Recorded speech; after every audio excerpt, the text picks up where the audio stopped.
L'estudi de la personalitat sempre ha estat un tema central dins el camp de la psicologia i la psiquiatria. Els intents per classificar i entendre la personalitat dels individus han portat a crear tota mena de tipologies i classificacions. Carl Jung va crear la que segurament ha estat la tipologia més influent, que classificava les persones en 8 possibles tipus. Però la classificació de Jung no és l'única que existeix. Una altra proposta que darrerament compta amb un gran ressò dins del sector visual és l'enneagrama de la personalitat.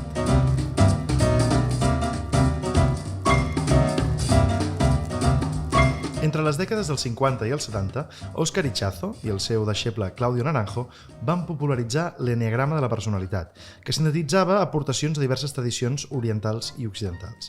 Malgrat que l'enneagrama de la personalitat no compta amb gaire recolzament a nivell científic, la tipologia que proposa ha estat utilitzada per guionistes de tot el món per crear els seus personatges. La trama. Converses de guionistes amb Víctor Sala i Pau Subirós.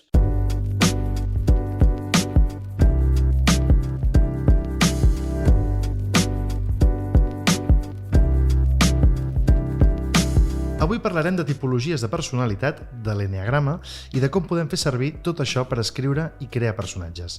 I per fer-ho ens acompanya una guionista que és al mateix temps una apassionada de l'enneagrama i de l'estudi de la ment en general.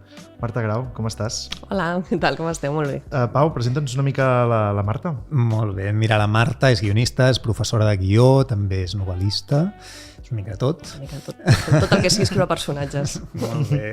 De fet, has escrit minissèries, no? Com Tornarem o la sèrie Les de l'Hoquei, novel·les, com dèiem, Una casa on tornar o Surt el sol i encara plou. I a banda d'això també has escrit un llibre que ens va cridar molt l'atenció, que es diu La neurociència aplicada a l'art d'escriure guions, que, si no m'equivoco, és una reelaboració de la teva tesi doctoral. Efectivament, sí. Correcte. I bueno, que clarament doncs, ja comença a vincular, no, aquest interès teu tant pels guions com per la psicologia. No? I justament per això t'hem convidat, no? Perquè justament avui el que volíem era parlar de l'escriptura de guions una mica posant-la en relació en aquesta, no sé si dir-li teoria psicològica o com li hauríem de dir, això de l'enneagrama. Sí, és un model psicològic de la personalitat. I un model que sembla que últimament doncs, està una mica present, no?, entre la gent que escriu guions i treballa en el sector visual. No sé si tu creus que aquí és una cosa bastant extesa per la teva experiència. Per la meva experiència, podríem dir que fa 10 anys potser que vaig començar a estudiar enneagrama o a interessar-me, i no en sentia parlar tant, no? Semblava una cosa molt espiritual, no? Que es feia allò en llocs amagats de terapèutics, i de sobte s'ha començat a extendre, no, al món professional com el guió. O sigui, de fet, a mi em va començar a interessar òbviament per escriure personatges, després te n'adones, no, que té aplicació psicològica. I avui dia cada cop escolto més, no, des d'escoles d'actors on parlen, no, de l'ús de l'enneagrama, i tots els actors treballen els personatges des de l'enneagrama, i fins i tot m'ha fet gràcia, no, en alguna conferència, etc, que et surt algun guionista parlant i de sobte cita, no, algun dels enneagrames. Això, tu creus que aquí, a Catalunya, a Espanya en general, diguéssim, en comparació a altres països té una presència major, menor? No sé si has vist si, per exemple, la indústria dels Estats Units o així té més... Tinc la sensació que als Estats Units està més extès i, òbviament, a Sud-amèrica crec que també està molt extès. Als Estats Units, per exemple, es diu que l'Alan Ball, American Beauty, el va crear a partir de l'enneagrama, i tinc la sensació, això ja no ho tinc corroborat, però Six Feet Under o les altres sèries que ha fet també, o sigui, clar, crea famílies amb molts diversos tipus de personalitat que s'entrecreuen entre si. Amb la qual cosa tens la sensació que realment ho ha treballat molt des d'aquí i que molts dels grans guionistes que escriuen, no, les famoses character-driven stories treballen amb enneagrama, segurament. I què li passa llavors a l'Alan Ball si hi ha 9 tipologies de personatge quan n'ha de crear 12? Què li passa llavors? N'ha de repetir fórmula? Aquí hi ha un misteri que tant hi ha 27, és a dir, és 9 per 3, 27, o sigui, hi ha subtipus dins de cada... Una cosa molt profunda. I deies això de que els actors ho segueixen més? Això què és? Que hi ha més escoles, diguéssim, d'interpretació que realment utilitzen això com un mètode d'aprenentatge i de treballar psicologia? O sigui, hi ha escoles d'interpretació que ho utilitzen directament? Sí, jo tinc la sensació que des de la interpretació, òbviament, sempre s'ha viscut molt des d'entrar a la psicologia del personatge. Per tant, entren molt a com és el personatge, qui és, no? A parlar molt de psicologia, potser fins i tot més que els guionistes, segons com. No? He sentit a parlar amb més actors que pregunten més coses, no? Sobre el món profund del personatge, perquè si no els hi costa molt interpretar-lo, que no a vegades segons quins guionistes, que s'interessen segons com potser més per la trama, no? Quan és més una trama d'argument, etc. Aleshores, crec que les escoles realment d'interpretació han trobat una gran eina, perquè és una gran eina per no anar-te'n allò mons freudians, no? És una gran eina que et sintetitza molt ràpid aplicar-ho. Doncs a veure, anem a intentar explicar una mica aquesta gran eina, perquè jo crec que molta gent, jo mateix fa relativament poc temps no havia sentit mai a parlar de l'enneagrama. De fet, em va començar a interessar perquè justament en contacte amb alguns actors em vaig adonar que era un llenguatge que feien servir i que com a guionista doncs, podia ser una eina útil per mi, no? I per això volíem fer aquest programa. I el que intentarem fer en els pròxims minuts és intentar fer una explicació una mica breu, necessàriament, però que sí que sigui estimulant. Hi ha llibres de 800 pàgines que qui vulgui els pot trobar sense problema. I webs, hi ha 1000 webs. Quan entres és un món fascinant. I grans debats a la web sobre aquest personatge és tal, no, és qual. Sí, perquè moltes d'elles estan justament orientades a guionistes, Molt bé. Doncs a veure, per començar una mica pel principi, explica'ns una mica què és això de l'enneagrama, o sigui, d'on parteix, en què consisteix, quines són les coses principals que hem de saber per situar-nos una mica de què estem parlant quan parlem de l'enneagrama de personalitat. Per ser molt breus i sintètics, perquè té una història com molt profunda, l'enneagrama és un model de catalogació de la personalitat, no? Que a segons qui li xoca, perquè diu, ostres, jo no em vull emmarcar dins d'un nou tipus, no? Que l'arrel, com es diu, té una arrel esotèrica, per això també ha estat sempre una mica com amagat, no? Perquè el símbol, no sé si l'heu vist, és una estrella de 9 puntes no tancada, ja prové com de, es diu que Pitàgores, ja el feia servir, havia sortit en alguns dels seus escrits, i després dels sufís, sobretot ho relacionen amb els sufís. Doncs és a través d'un místic, que és Gurdjieff, als anys 20, que el que és el símbol el dissemina a l'època d'entreguerres per Europa, i després Ichazo, un altre científic i estudiós espiritual, és qui creua amb els models psicològics de la personalitat el símbol. I ho aplica als 9 pecats capitals, els 7 pecats capitals, que n'afegeix 2 més, que són la vanitat i la covardia o la por. Ichazo és qui li ensenya a Claudio Naranjo, que és un dels grans que avui dia ha divulgat, va morir fa poc, que hi ha llibres i llibres sobre neurosi vinculada a l'enneagrama, i ell el que fa és simplement, en lloc d'anar a buscar com l'arrel d'on ve, és comprovar com realment això funciona. Hi ha grans grups de personalitat, va comprovant com tothom al final s'acaba ubicant en un d'aquests números. Què passa amb aquests números? Bàsicament és la personalitat que tu adquireixes quan ets petit, davant la vida, davant els teus pares, com que ets un ser indefens. Et poses unes ulleres, que és com les ulleres a través de les quals entendràs el món, perquè has patit unes vivències que t'ensenyen a dir, si faig això, el món serà segur. Llavors, per exemple, un cas extrem, el número 8, són nens que potser han patit abusos, maltractament, etc. Entenen que la vulnerabilitat, la tendresa, és dolenta perquè els han matxacat molt de petits, per tant es posen les ulleres de jo haig de ser dur, haig de ser el més fort de tots, no em puc mostrar dèbil en cap moment. Estàs parlant tota l'estona de números, perquè això potser no ho sap tothom. Cada una d'aquestes tipologies que l'enneagrama proposa de personalitat s'hi fa referència amb un número. Sí, de l'1 al 9, és així de simple. Després és veritat que ja han tingut com un sobrenom cada un, l'1 el perfeccionista, el 2 l'ajudador, però sí, es parla de l'1 al 9. I podríem repassar una mica aquests números per tenir una mica una idea de què són, i potser, no sé si... Podem citar algun personatge, també, perquè és allò que diem com s'han anat creant. Sí, els podem, si voleu, anar comentant.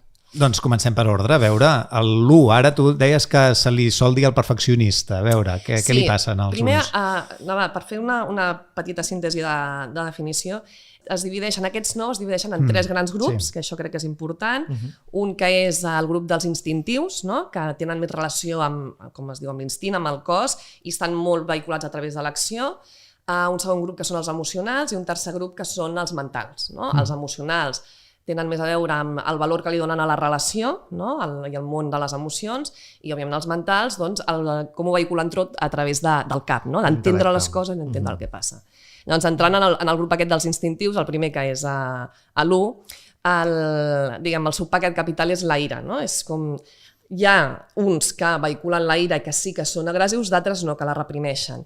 Però el tret fonamental, no, del que tenen por és que descobreixin que no són perfectes, no? Que tenen una gran exigència cap a si mateixos però també cap al món. O sigui, el món és un lloc horrorós, imperfecte, no? Que no es pot suportar de coses que s'han d'arreglar. Allò, no sé si teniu amics junts, jo en tinc, són divertidíssims quan realment agafen consciència perquè els veus... Si els tens lluny són divertits, no? Són molt divertits, i si els tens a prop i tenen consciència també perquè els veus, no? Com els hi surt la bava de dir, ostres, això és que és insuportable, no? Allò, el toc, no? Típic de... M'encanta això de tinc un amic que és un 1. Clar, del teu grup d'amics del cercle més això, quins números hi ha? O sigui, això em fa gràcia de dir que el tinguis, també és com una cosa No, però és que quan la gent estudia una mica d'enneagrama va pel carrer veient 2s i 4s i 7s, ja no veus persones. És insuportable. I si no, tu dius per tu mateix, ara ho entenc, és un 7, clar, ara ho entenc tot. Sí. I he de dir que en el cas dels uns és dels perfils que més veig, diguéssim, no? Perquè n'hi ha d'altres que no els veig tan clars, però aquest tipus de persones que volen d'alguna manera imposar sempre el seu criteri, que saben, no?, com han de ser les coses i que sempre intenten fer-ho a la seva manera, vull dir, convèncer tothom de lo que realment els hi convé i tot això, n'hi ha bastants d'aquests i és un caràcter com que salta molt és un lloc de lideratge. Llavors acostumen a ser com els 8, són 2 llocs de lideratge, llavors per això se'ls veu molt, no? Perquè els agrada agafar el poder i situar-se en aquell lloc.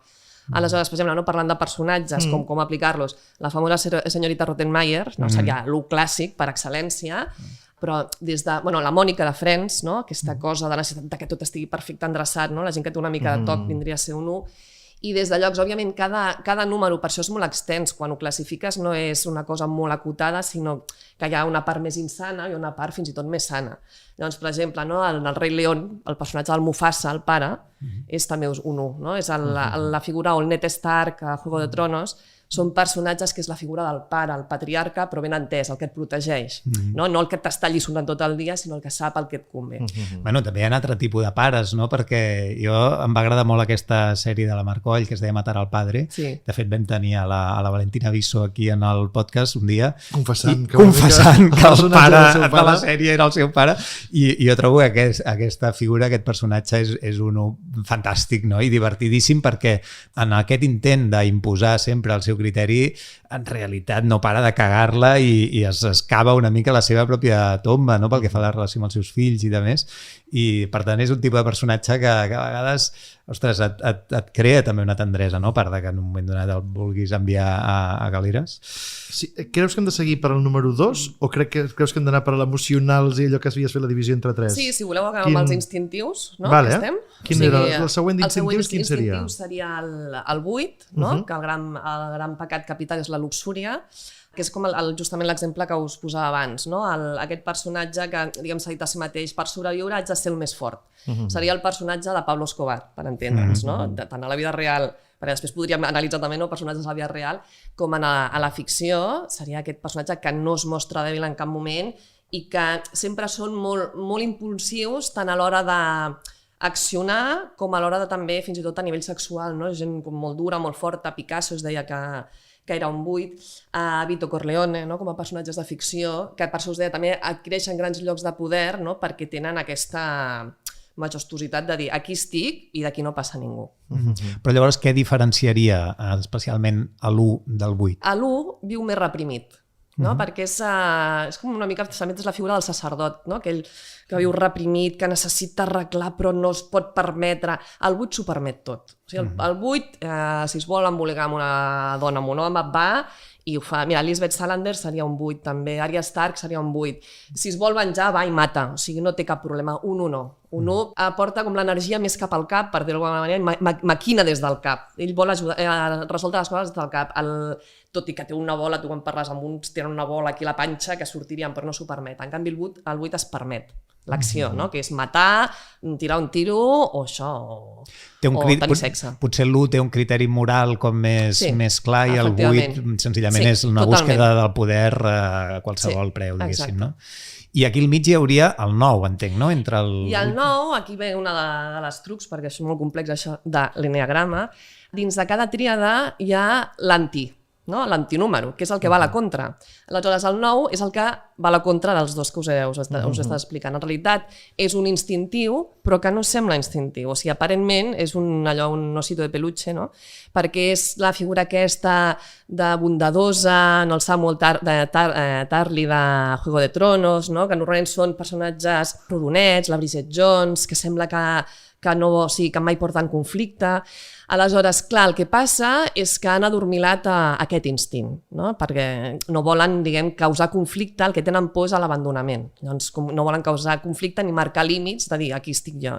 Què passa? Que com que realment l'instint hi és, de tant en tant, quan exploten, es tornen unes feres. La cosa es desmana. I poden matar. Sí. Si parles algun cop amb un 8, amb un 9, quan t'explica a la por que tenen, a tota aquesta energia que tenen dins, és bastant sorprenent. Jo recordo de totes maneres que sí que es parlava molt, no? En general, en el curs que vam compartir tu i jo d'aquest tema, que els nous solien ser gent que s'acomodaven a l'entorn social en el que es trobava, no? Que eren com funcionals en el sistema i que en aquest sentit, de fet, és una de les tipologies que més trobem a la vida real, diguéssim, no? De gent que d'alguna manera s'acomoda dintre les normes, el que passa és que, com bé dius, sempre hi ha una cosa adormen la pulsió, és a dir, tots tenim una pulsió, si me'l fieu-vos, no? D'algú que et diu, no, a mi tot em va bé, tothom té una voluntat, una pulsió. El que passa que els nous tenen tanta por de fer-la sortir que, clar, aleshores l'amaguen, fins que allò és un olla express i explota, no? El dia que menys t'ho esperes, allò pot ser de cop la matança de Texas. Molt bé, doncs passem ara sí de casa a la tríada dels emocionals, vinga, que entenc que començarien pel 2. Començarien pel 2, sí. El 2, d'alguna manera, no? Si dèiem que l'1 era aquesta figura clitxé o arquetípica del gran pare, el 2 és la figura arquetípica de la mare, no? És o de la mare o de la femme fatale, segons com, no? Segons la veiéssim. Ells i elles viuen per ser estimats i per estimar. Doncs l'emoció sempre està a flor de pell. Hi ha una necessitat, no?, de sentir, de donar, d'expressar. I el que tenen molta por és a perdre aquest vincle, però no ho volen admetre. Llavors, és una mica la frase aquella de ara posaré la calefacció perquè tu no tinguis fred, no? Que sembla que ho estan fent per tu, però en realitat ho fan per ells. I d'alguna manera tenen una cosa molt manipuladora, no? Que això arquetípicament s'ha convertit en la femme fatale, o també podrien ser les grans mares, o siguin les mares bondadoses, que ho donen tot pels seus fills, que verdera mi valle, com a la Cersei Lannister clàssica de Juego de Tronos, que és capaç de matar i fer el que sigui pels seus fills. Pels seus fills i per les seves parelles, també tenen allò una vinculació molt forta amb les parelles. No, és que ara mentre deies això m'ha vingut al cap aquest personatge. Jo he començat a veure White Lotus per la teva influència i llavors... Què tal? T'està agradant? Bueno, no sé si és el que més m'agrada, però sí, em funciona. Jo crec que tots són odiosos. No sé si són 1 o 9, però realment tots et cauen malament i crec que és part de la gràcia. La mare del jove milionari que està allà amb la seva dona crec que m'encaixaria bastant, no? Amb aquest perfil que estaves descrivint. I d'aquí passaríem al 3, que té un caràcter més acomodatíssim. Acomodatíssim. Això és continuem amb emocionals, no? Comencem amb els emocionals. El 3 dins de la tríada dels emocionals seria l'anti. O sigui, abans dèiem el 9, el 3 és l'anti dels emocionals. Què passa? Que és emocional però no ho vol demostrar. Aleshores, d'alguna manera reprimeix les emocions, tot i que en realitat sent molt, no? I voldria expressar-ho, però el que ell el guia i el que necessita és ser vist, i sobretot és l'èxit a qualsevol preu. És a dir, l'èxit sigui social o l'èxit sigui en parella, és o seduir a la parella, no? De que el vegi la parella des d'un lloc no tan, diguem, seductor com la femme fatale que parlàvem abans, sinó és més la nòvia d'Amèrica, no? Per dir d'alguna manera, la noia perfecta, bonica, tal, que està allà i que és la xica florero, perquè és la imatge, no? És com molt per això se li diu el pecat de la vanitat, o l'èxit social, per exemple, Jerry Maguire, no? Allò, què necessita, què vol? Doncs triomfar, i doncs quan cau i no té aquesta visibilitat pública, queda destrossat. És identificar una mica la teva pròpia vàlua amb la imatge que els altres tinguin de tu, no? Clar, i llavors tot i ser molt emocionals, ho reprimeixen i sempre estan pensant i maquinant com manipular però perquè l'altre pensi bé de tu. És a dir, no suporten que els altres pensin malament d'ells mateixos. Estan molt preocupats per la seva imatge pública perquè la confonen una mica amb la seva pròpia naturalesa. Identitat, sí. Aleshores els hi costa molt ser ells mateixos perquè, clar, es vincula molt el que creuen que han de ser amb el que realment senten. I allà, o sigui, hi ha uns cops interns que no poden aguantar. També seria un perfil omnipresent, diguéssim, no? La nostra aquest és societat, un perfil bastant omnipresent. De fet, es diu que als Estats Units és 3, no? Per excel·lència. Com a país, no? Ja directament. Com a això, sí. I que, clar, perquè al final el que es valora és l'èxit, es valora la imatge, i avui dia, realment, pensava, no? Cada cop tot és més 3, fins i tot no només als Estats Units, no? Aquí a l'Instagram, etc només valorem la imatge. Això encara ho magnifiquen més, no? Exacte. I en canvi, si anéssim al 4... Anem al 4, que seria l'últim d'aquesta tríada dels emocionals, no? Vindria a ser gairebé tot el contrari que el 3, de que està orgullós de les seves emocions, té un món emocional intens, propi, i que li encanta, no? Perquè el fa sentir únic i diferent al món, i això, d'alguna manera, l'aparta del món. I ho viu des d'un lloc com per sota, no? De sentir-se diferent, de que allà no el veuen, de que és el patito feo, el famós patito feo, i que no pot ser estimat, no? Però en realitat li agrada aquesta mena de sofriment i allò, com es diu en castellà, se regocija, no? En aquest sentit. És una mica masoquista, el 4, Sí, molt. Perquè, de fet, els 4 també són molt divertits, ja quan els enganxes i quan s'enganxen ells mateixos, perquè tot i que ho tinguin tot sempre diran ja, però tu tens més, no? Ho poden tenir tot, però llavors es fixaran que tu tens una arracada de color verd i diran, però tu tens l'arracada de color verd. O sigui, sempre és anar a buscar, per això el seu pecat capital és l'enveja, i és anar a buscar què és el que tu tens que ells no tenen, no? Tenen una mirada com fins i tot com molt assedegada, que et miren tot el dia buscant-te, no? per comparar-se i sentir que ells són diferents i mai seran com tu, d'alguna manera.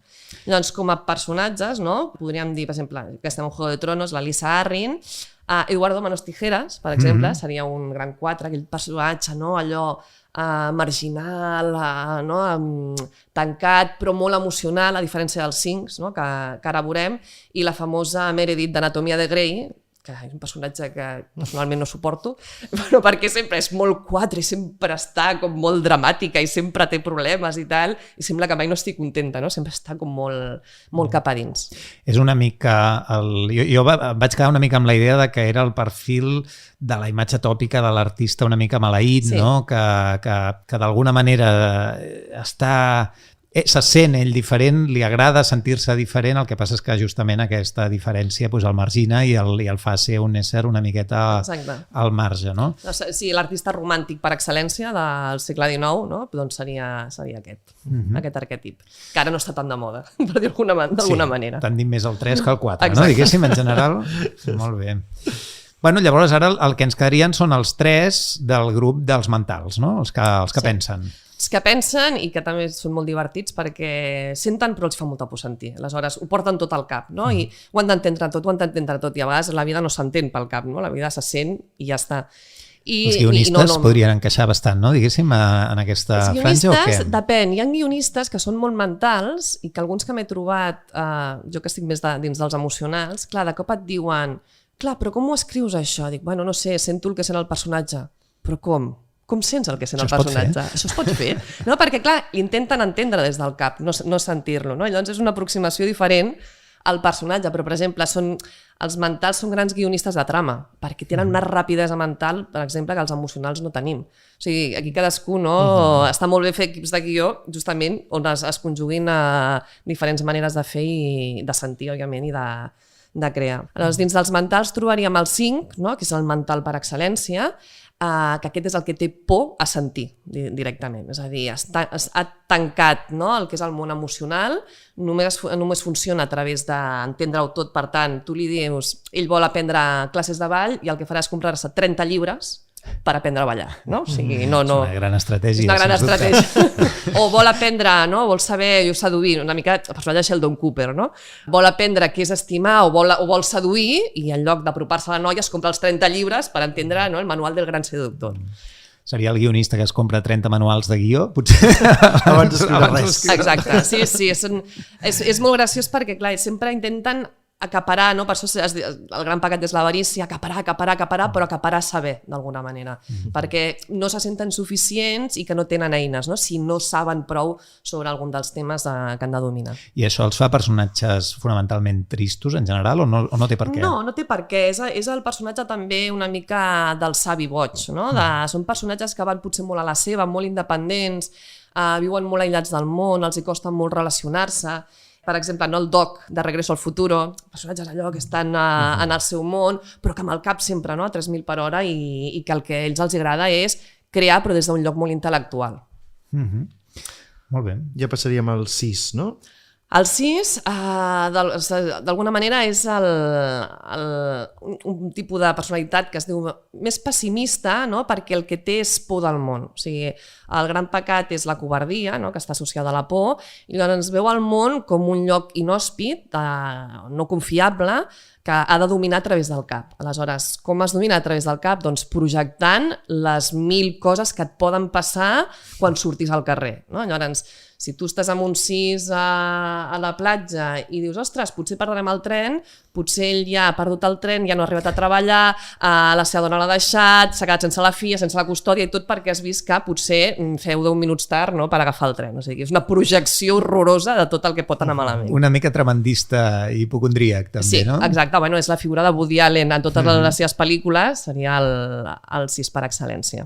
La neurosi feta personatge. Sí, exacte. Sí, és la neurosi feta personatge. El que passa que després dins de, com dèiem, no? Dins de cada d'aquests números hi ha 3 subtipus, que no entrarem, que si no ens allargaríem molt, i hi ha un tipus que crec que és interessant en el 6 de citar-lo, que és el contrafòbic, que és el que, com que no vol sentir aquesta por, que Woody Allen la sent i l'explica i la diu, és desafiant. I llavors sorprèn perquè grans personatges, no, de pel·lícules, per exemple, personatges que han encarnat Edward Norton, Matthew McConaughey, Mel Gibson, en realitat són 6, però que són contrafòbics, que per no sentir la por el que fan és sortir a l'acció. Llavors molts personatges que trobem en pel·lícules d'acció, en realitat són 6 i que per això és interessant conèixer l'enneagrama, no? Què l'està movent? Té tanta por que en realitat el que fa és estar en l'acció, no? I atacar abans que l'ataquin, d'alguna manera.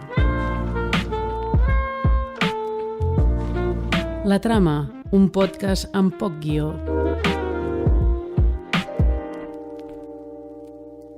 I només ens quedaria el 7, que seria aquest personatge, si no tinc jo mal entès, que va amb una búsqueda incessant de plaers i fugint una mica de qualsevol tipus de patiment. Exacte. És a dir, si el 5 tenia por a sentir qualsevol cosa, el 7 el que té por és a sentir el patiment.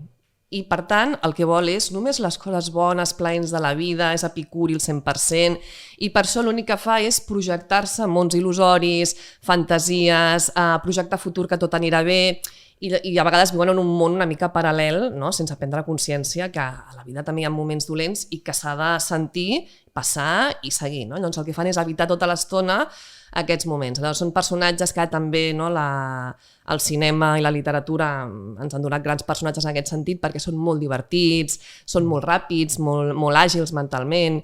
Per exemple, el Guido, no, de La vida és bella. O sigui, són grans creadors de fantasia i et donen com molt joc al Joey de Friends, no? A generar humor, diversió. Són personatges que són molt rics en aquest sentit i que sempre, o sigui, és difícil enfadar-te amb ells perquè sempre són dolços, però sempre s'escapoleixen, no? Tenen una manera sempre de sortir-se amb la seva perquè són molt verborreics, o sigui, és el gran xarlatan, d'alguna manera. Adonistes lluminosos, no? Exacte, sí, que per això funcionen molt bé com a personatges. Però podrien ser també una mica el pallasso trist, que de cara en fora, per dir-ho així, aconsegueix fer riure els altres, però que internament no li va tan bé la cosa. Clar, o sigui, en el fons el gran patiment, o sigui, com podríem treballar, no, amb tots aquests personatges? Lo interessant de l'enneagrama és veure que davant d'aquesta aparença que hem anat citant, tots tenen un dolor intern, no? I que és la famosa necessitat dramàtica, no? De què s'ha de donar el caràcter. Aleshores, en el cas del 7, el que s'ha de donar és que en realitat està molt trist per dins i que el que hauria de fer és mirar aquest dolor, aquesta tristesa i enfrontar-la i no seguir saltant, no? De festa en festa o de somni en somni per no sentir-ho. Doncs molt bé, hem acabat aquest repàs per cada una de les tipologies i a mi el que em quedava ara una mica per saber és tu, a l'hora de seure't a escriure un guió o a pensar un personatge, com les fas servir? És a dir, realment parteixes d'una d'aquestes tipologies i a partir d'aquí et comences a imaginar un personatge, o tu ja has concebut uns personatges i senzillament fas servir aquest bagatge que tens per veure, per intentar entendre'ls millor? Una mica com creus que podem fer servir com a eina l'enneagrama? A mi em serveix més per entendre'ls, és a dir, com passa a la vida real, no? Que estudiar enneagrama serveix per entendre't a tu i per entendre la gent que t'envolta, no? Que dèiem, és com molt màgic perquè de sobte comences a entendre, no? Com funciona la text per ell, del teu pare, la teva mare, i dius, ara ho entenc tot, no? Ara no porta les mateixes ulleres que jo. Aleshores, pels personatges una mica el mateix. Personalment sempre començo creant un personatge des de o bé el conflicte o bé un tret característic que m'ha agradat, no? Per exemple, una personalitat que he conegut, dius, ostres, m'encantaria escriure sobre aquesta persona que la trobo fascinant i vull entendre què la mou per dins. Aleshores, tu comences a crear, no? La famosa bíblia de personatge i després és una eina que a mi em serveix per aplicar-la per dir, ara vull anar una mica més en profunditat. Vaig a baixar un pis més, no? Del personatge, un cop ja el tens creat, dius, anem a veure per sota què és el que l'està movent, perquè això m'ajudarà a entendre'l en cada una de les escenes que ell haurà d'actuar i de moure dins la història. Bàsicament perquè tingui coherència. Jo tenia la sensació que era com una eina que ara tu estàs parlant molt d'entendre i comprendre millor un personatge i donar-li una capa més, diguéssim, profunda, però que servia molt bé per la complementarietat entre personatges. O sigui, a l'hora de crear universos, doncs buscar la manera de que, òbviament, qualsevol història dramàtica doncs, es basa en el conflicte i com es resol aquest conflicte, doncs, a partir d'aquestes personalitats diferents doncs, poder crear distincions entre ells i fer avançar diguéssim, els conflictes, no? Sí, també, és a dir, a mi em serveix per entendre'ls quan els estàs creant i després un cop els tens creats, no, parlàvem de l'Alan Ball, no? De si tens una família, doncs veure si se't repeteixen arquetips, no? De dir, ostres, tinc 3 uns, o tinc 3 tresos, o tinc 2 dosos, o sigui, perquè més també, com bé se sap, no? Tendim a escriure una mica com som nosaltres, no? Amb les nostres ulleres, doncs això t'ajuda a diversificar i ampliar el registre. Doncs, per exemple, no? American Beauty és un triangle, que són els 3 triangles centrals, un instintiu, un emocional i un racional. Això dona molt joc a que les relacions siguin més tenses, no? Hi hagi més conflicte i siguin més riques per fer-los evolucionar. Tot i que entenc que poden haver-hi 2 personatges que corresponguin a una mateixa tipologia, però que en canvi siguin molt diferents i que pugui això també haver-hi un joc, no? En la diferència o en el xoc entre 2 iguals, justament. Sí, podria ser, tot i que per mi doncs és més interessant treballar-los a partir dels subtipus, no? Això que estàvem dient, si tens 2 sets, doncs aleshores consigue un set sexual i un altre set social. Perquè sempre és en la riquesa, és en el xoc, no? En la diferència. Si tens 2 personatges molt similars, que és el mateix número i funcionen igual, és allò, se t'empelten, et funcionaran igual i et donaran el mateix tipus de conflictes. I ja no hi ha més cosa cap avall? O sigui, estem parlant de 8, 9 tipus, que cadascun té 3 subtipus. No, encara hi ha més cosa. O n'hi ha més? No, aleshores, a més es mouen els números. O sigui, dins d'aquesta estrella, per exemple, l'1, diguem, el que li convé i cap a on se'n va per sanar, que es diu, hauria d'anar cap al 7. Doncs adquireix característiques de 7 i de cop es torna un hedonista, no? Quan surt de la seva carcassa aquesta rígida moral, el dia que es veu 4 cerveses, de cop es torna el rei de la festa. Hi ha un punt d'horòscop, no? Una mica, no recorda un punt sí. de les llunes i el... Sí, té un punt d'horòscop. D'anar cap aquí, cap allà, que a mi una cosa que em passava, no sé si a vosaltres també, és que em veig una mica reflectit una mica en cada una d'algunes coses i a vegades dic, no, saps allò, tens un punt de que t'acabes sentint una mica de tots. És el primer pas. És que de fet tots tenim de tots, no? Quan estudies enneagrama el primer que et diuen és tots tenim de tots, el que passa que és com que tu t'has acomodat en un cantó, no? D'aquesta esfera. Però, òbviament, ets una cosa completa, no ets només una cantonera. Però sí que és veritat que pesa molt aquella cantonera perquè és com la manera com tu has entès com funcionava el món. Doncs costa molt això, no? Quan la gent et diu, home, però pots canviar d'eneatip? No. O sigui, pots ampliar-lo, pots dulcificar-lo, pots moure't, no? Per exemple, un us mou cap al 7, un us mou cap al 4, però no deixarà de ser un 1. O sigui, sempre l'essència del caràcter, no l'essència del que és per dins, acaba sent el número 1, on tu t'has ubicat. Ara bé, al principi sempre és una... I això, de fet, hi ha grans llocs, no? On, per exemple, el famós SAT, on el que es fa és indagar i trobar-te amb els teus mateixos, que quan et trobes és com trobar-te amb la teva família, de cop és com trobar-te còpies de gent que fa el mateix que tu. Jo m'imagino ara una taula, una writer's room de guionistes on van diversificant-se a veure quin perfil és cadascun, no? Sí, a vegades hi ha equips que ho veus, que tots, quan ho coneixes una mica, dius, ostres, tots som el mateix perfil, i a vegades va molt bé, per exemple, en un equip de, no sé, una oficina plena de tresos, és un lloc molt executiu, per tant, la feina surt molt ràpid. Clar. Però, clar, doncs potser la part relacional es perd, no? Que la porta més al 2 o la porta més al 4. Una cosa que volíem preguntar-te abans d'acabar és si ens pots donar alguns recursos que et semblin especialment bons de cara a gent que vulgui profunditzar una mica més amb totes aquestes qüestions. Perquè buscant per internet hi ha tantíssimes pàgines web que jo he quedat una mica aclaparat. A veure, clar, ja els llibres de Claudio Naranjo per mi són la base, el que passa que són molt densos, no? Però potser el més fàcil d'arribar al 27 caràcteres, no? En buscar la personalitat. Aquest crec que és el que resumeix més d'una forma més sintètica i no tan sessuda, no? El que és l'enneagrama. Després el que passa que per internet el que hi ha com les dues línies, no? Hi ha una línia que és l'americana on trobareu testos, i els testos per mi sí que fa perdre molt, perquè els testos, tu fas el test i t'autoenganyes molt. Allà, no? Tu ets ordenat? Sí, jo soc molt ordenat. I clar, no té res a veure la teva percepció de què vol dir ser endreçat amb el que és un 1, que és endreçat, no? Amb la tipologia, no me'n recordo quin número era, que tot és la seva imatge mental dels altres. Clar, aquest s'autoenganyarà sempre. Clar, exacte. El 3, per exemple, es podria autoenganyar molt, no? Amb què és el que s'espera d'ell, al final respondrà el que espera. Bueno, clar, és un embolic. Doncs no ho recomano i és molt més recomanable llegir i veure on et sents, no? O hi ha una web, per exemple, dins de...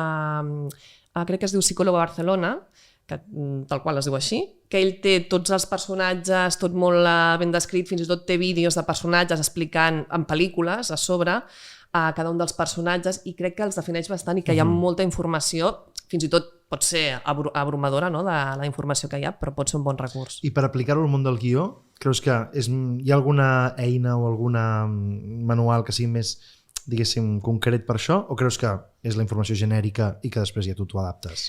Jo no n'he trobat encara, vull dir, és una cosa amb la que fantasejo potser escriure algun dia. Després de la mente narradora podries fer el guionista enneagramàtico.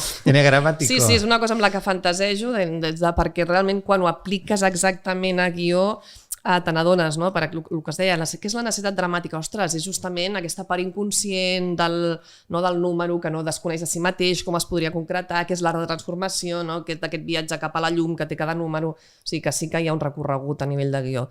Però no he trobat encara... O sigui, sí que hi ha alguns recursos, sobretot americans, però que són molt sintètics, que tampoc no és que siguin molt profuns. O sigui, abans me n'aniria a llibres de psicologia, no?, que tracten enneagrama, que no tant a llibres que encara no he trobat de guió així en profunditat. Molt bé, doncs escolta, espero que no us haguem abassegat de massa informació avui, tot i que n'hi ha hagut molta però molt ben ordenada i t'agraeixo molt l'esforç que has fet de síntesis i de claredat, no?, amb tot el que ens has explicat. Res més, jo crec que ho deixarem aquí avui. Donar-vos les gràcies als que tots els... Tu ja saps quin número ets o no? Bueno, és que això jo crec que... Bueno, jo crec que no sap mai. Jo estic una mica com tu, jo una mica de cada, no? Vaig picotejant d'aquí i d'allà. A mi em costaria, no sé quin... Jo això recordo que li vaig preguntar en el Joan Garriga, que va ser el professor amb el que vam fer un curs últimament d'aquest tema i bueno, jo vaig entrar de sobte en aquest tema que desconeixia i jo li vaig dir, escolta'm, i no li passa a alguna gent que després d'un temps, uns anys, pensant-se que eren una tipologia, de sobte tenen una revelació i dius, sí que passa, i és molt dramàtic, no? Perquè clar, tu quan de sobte has assumit que ets un d'aquestes tipologies... Sí, però és la cosa meravellosa que té, és a dir, al final és la base de la psicologia, és no creure't a tu mateix, ets més que el teu caràcter. Per tant, descobrir que no ets només allò, dius, val, doncs sóc una altra cosa, però la teva essència està intacta, no? I és la gràcia estudiar una mica què és el caràcter. I d'altra banda, a mi em sembla que tot això que estàvem parlant avui, evidentment hi ha tot aquest component d'autoconeixement i de creixement personal en el que pots aplicar-ho, però des del punt de vista de guió, pròpiament, jo penso que sí que et dona moltes eines i un vocabulari com molt ric, per dir-ho d'alguna manera, no? Ets un 1, ets un 3, ets un 6. Sí, a més a mi m'agrada molt que la manera de referir-s'hi sigui tan neutral, diguéssim, no? Perquè el fet de ser números fa que, bueno, que no és molt poc valoratiu. Semblen alineacions de futbol, no? Sí. Tu et poden dir, hòstia, ets un 8, tu no t'ofendràs. Un 4-3-3 i un altre que... Tal qual, sí. Doncs fantàstic, Marta, moltes gràcies per il·lustrar-nos una mica amb tot aquest concepte de l'anagrama i com aplicar-ho al món del guió. Molt bé, doncs escolta, moltíssimes gràcies a tots també per escoltar-nos. Ja sabeu que cada setmana anem penjant un nou capítol a totes les plataformes de podcast. Recordeu que ens interessa molt saber de vosaltres i que ens digueu, també suggeriu temes, convidats, ens doneu opinions sobre el bé o el malament que ho fem i escolta'm, doncs res més, ens veiem la setmana que ve i fins llavors, bona escriptura i bona reescriptura.